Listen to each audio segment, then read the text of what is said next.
About all last week or just finishing the game, and we was in the same position last week against Cincinnati. It was 16-14, and we were able to go out this week and finish it and talk to the team at halftime, to our offense at halftime, and just told them that last week we had the ball and we went down and we were actually went backwards. This week we take the ball, we go get a score, then we get the ball again, then we go get another score. But it was just a confidence and just getting guys to believe in themselves. And when you play with a lot of confidence and you play with that belief, then good things are going to happen for you. You look at us early, we started off good early. We get 2 turnovers on defense, 2 interceptions by Pryor and Bouchel. Then we're able to take the ball and get a 7-0 score. You know, right before halftime, we get them to 4th and 1. Just defensively, didn't get lined up. If we get lined up, probably could have held them to a field goal, but we actually allowed the quarterback, same situation last week, Kalar scrambles. Quarterback gets out of pocket, scrambles there, get the ball on the 1-yard line, and then get the score right before half. But this football team still has a lot of growing up to do. Wasn't a pretty game, but the guys did. They played and they wanted to win this football game, and it was so good to finally see this football team. It wasn't pretty, but they put it together and were able to seal a win there. You know, with Anthony Connor, it's so sad, and you know our prayers go out to him and his family, but he ended up breaking his neck. Oh, wow. Yeah. He isn't paralyzed, but ended up with a, yeah. Is there any word of the extent of what it could mean for his career? No, I mean, his career probably over with a broken neck. You as a coach ever dealt with anything like this? Yes, I was at Ole Miss when Chucky Mullen, actually, that happened to him. Did you get a chance to talk to him at all, Charlie? No, just when he was on the field, he just, you know, he was talking and he would, you know, could squeeze your hand and everything, but that was it. Then we just, you know, they put him in the ambulance and took him right home. Just found out, like, right before the end of the, actually it was right, you know, during the time out there during the game, found out. An amazing gesture by Rutgers. Those guys all got on the field when that was going on. Well, you look at it, they was in the same position, last year, they ended up losing a player. But it's... How tough is that, Charlie, to have somebody that obviously you've grown to know and all that, to see them have to go through something like this now? Oh, it's just so tough anytime you lose a player, and you know, it's what happens in this game, but you just never think it will ever happen to one of your own. And for that to happen, it is just sad. And, you know, I think that, you know, our players, I told them right after the game, I ended up telling them about it, and you know, some of them didn't take it very well. The whole team didn't take it very well, and not to put a damper on the game. I told them, you know, told them about how excited we were about the victory. Then I ended up telling them about what happened. How do you handle that on the sideline while that one of their teammates are down like that and they know they still have a game to play? Oh, well, they didn't. They actually didn't know. The team didn't know until just a few minutes ago in the locker room.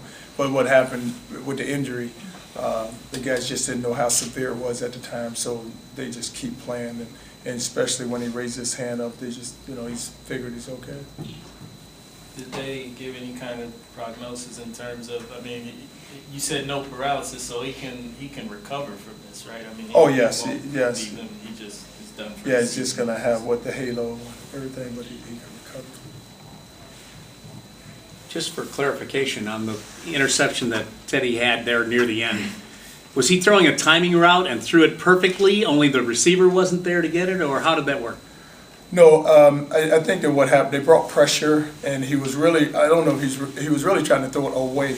Okay. And then the ball kind of got away from him, and he's just trying to get it out of bounds, so that, because we were in field goal range at the time, so we can line up and go kick a field goal, but tried to throw it out of bounds, and he actually hung up on it when the guy goes down there for an interception. What about Haynes' interception? How did that come about?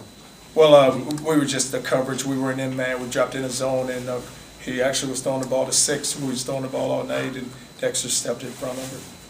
What happened on that sequence when there was the delay of game and then it seemed the team was late to get back out to the line of scrimmage and ended up calling a timeout?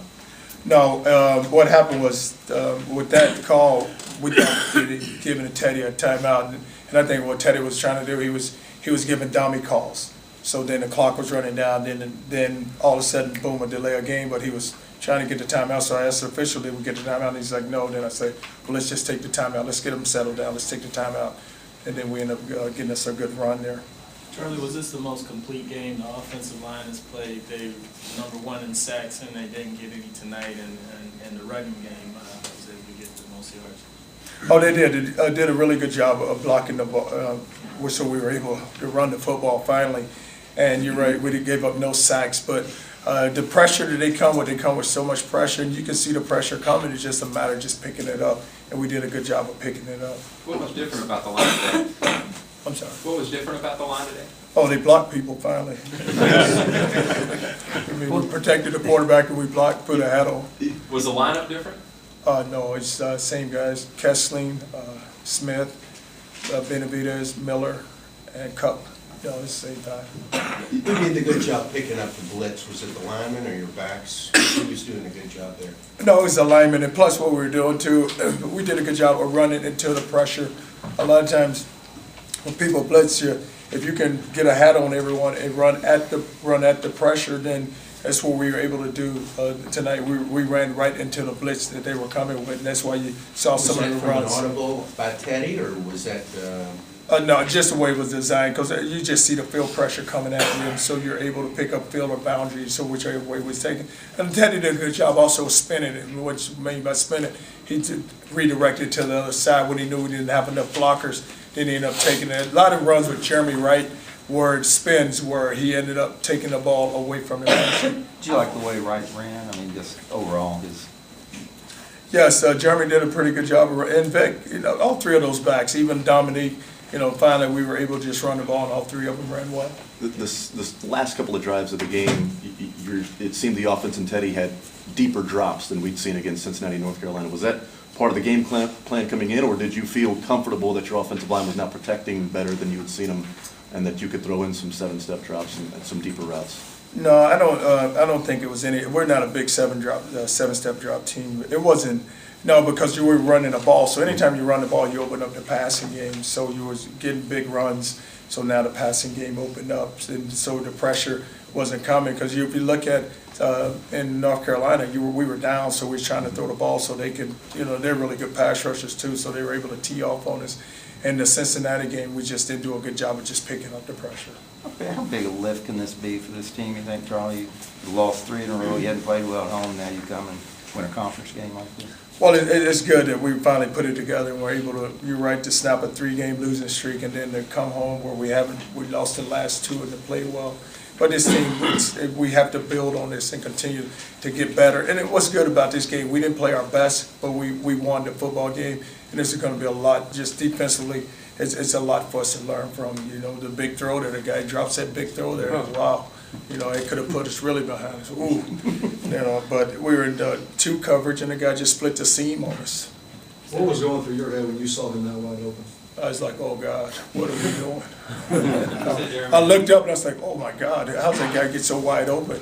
Because we're in zone coverage, so it should never happen. You have 2 half-field guys, and I think that what happened, one of them, they ran a seam route with 2 vertical, and then they brought 3 across, and they brought Sanu across, so the ball been going to Sanu the whole time. So then they were chasing him, the safety's chasing 6, and then there goes the 81. I was like, wow, because I looked up and I said, oh, touchdown. You said Jeremy had a nice game. He came off the field on the last play with a little bit of an injury. How did he look when he came off? Oh, he's okay. Yeah, I mean, I think we could have put him right back in the game, but he's okay. Charlie, you guys kind of struggled in the Marshall game, icing it when you were up. You guys did the job tonight, though. Does that show growth, progress, do you think? Well, you look at that Marshall game, we turn it over too. Teddy tried to throw the one there on the sideline. We end up turning the ball over, then they take the ball and go score. But it is, each game, it's just, they're going to grow and they're going to mature with each game, and that's what's happening. And I tell them now, you know, we don't play 6, this is number 7. We're 7 games into the season. There's no more growing up to do now. We just have to go play, guys. We've played enough. What was different about